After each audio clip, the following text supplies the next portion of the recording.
జోగి రమేష్ ఉదంతం చూస్తే ఎవరికీ రక్షణ లేదని అర్థమవుతోందని వైసీపీ రాష్ట్ర ప్రధాన కార్యదర్శి సతీష్ రెడ్డి అన్నారు. నకిలీ లిక్కర్ కేసులో వాస్తవాలు బహిర్గతం చేస్తే జోగి రమేష్ను అరెస్ట్ చేయడం దారుణం అన్నారు. జనార్దన్ రావు స్టేట్మెంట్ ఆధారంగా అరెస్ట్ చేయడం దుర్మార్గమని, ఒక దొంగ చంద్రబాబు పేరు చెప్తే అరెస్ట్ చేస్తారా అని ప్రశ్నించారు. కూటమి ప్రభుత్వంలో పంటలకు గిట్టుబాటు ధర లేదన్న ఆయన గత ప్రభుత్వంలో అందిన సాయం ఇప్పుడు అందటం లేదన్నారు. రైతులు పండించిన ఉత్పత్తులు అమ్ముకోలేక రోడ్లపై పారేస్తున్నారని ఆయన ఆరోపించారు. ఈ యొక్క లిక్కర్ స్కామ్ ఎప్పుడైతే బయటకు వచ్చిందో ఇబ్రహీంపట్నంలో జరుగుతున్నటువంటి ఆ సారా మ్యానుఫ్యాక్చరింగ్ యూనిట్స్ మీద స్వయంగా జోగి రమేష్ పోయి అవన్నీ ఎక్స్పోజ్ చేసేటువంటి కార్యక్రమం చేస్తే ఈరోజు ఆయనకే ఈ అక్రమ మద్యంలో సంబంధం ఉంది అనే రకంగా పోలీసులు చేసినటువంటి ఈ యొక్క ప్రచారం కానీ నిన్న చేసినటువంటి అరెస్టులు చూస్తే సభ్య సమాజం నిజంగా పడే పరిస్థితుల్లో ఈ యొక్క సిట్ అధికారులు ఉన్నారు.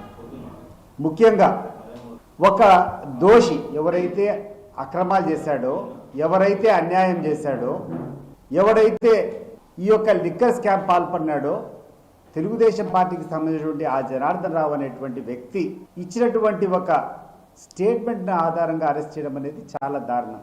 నేను అడుగుతున్నాను ఈరోజు ఈ తెలుగుదేశం ప్రభుత్వం యొక్క నాయకులను, రేపు ఒక దొంగ దగ్గర నుంచి తీసుకొని వచ్చి చంద్రబాబు నాయుడు చెప్తే దొంగతనం చేస్తామని చెప్తే కేసు పెడితే ఎంత అపహాస్యంగా ఉంటుందో ఈరోజు అంతకంటే అపహాస్యంగా ఇది ఉంది. అసలు దీనికి ఒక కొలమానం ఏంది? జోగి రమేష్ని మీరు దోషిగా చేసి అరెస్ట్ చేశారే, దీనికి కొలమానం ఏంది అని చెప్పి నేను అడుగుతున్నాను.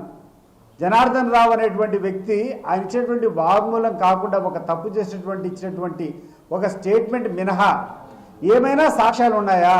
ఎక్కడైనా ₹1 ట్రాన్సాక్షన్ నువ్వు జోగి రమేష్కి ఇచ్చినట్టు ఎక్కడైనా ఒక ఆధారం ఉందా అని చెప్పి నేను అడుగుతున్నాను. ఈ యొక్క లిక్కర్ స్కామ్ ఎప్పుడైతే బయటకు వచ్చిందో ఇబ్రహీంపట్నంలో జరుగుతున్నటువంటి ఆ సారా మ్యానుఫ్యాక్చరింగ్ యూనిట్స్ మీద స్వయంగా జోగి రమేష్